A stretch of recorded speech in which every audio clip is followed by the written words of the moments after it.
If the Instagram audio calling option is not showing, then here are some ways to fix it. So let's get started. Firstly, open Google Play Store on Android or App Store on iOS.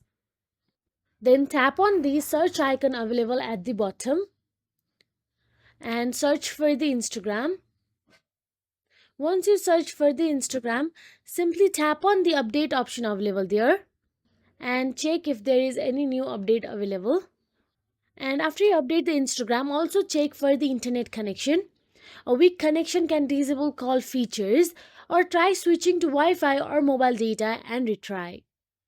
Now after you do so, simply go to the settings on your Android or iPhone. Once you're inside the settings, in Android, go to the apps, go to the Instagram and go to the permission and enable microphone and camera. But in iPhone, scroll down till the bottom and there you'll get to see apps option available. Inside apps, look for the Instagram. Then here make sure that you have enabled the microphone and camera. So that is it. Also check if Instagram calls are available in your country. Some regions don't support Instagram calls due to restrictions. If you found this video helpful, please like, share and subscribe, and thank you so much for watching.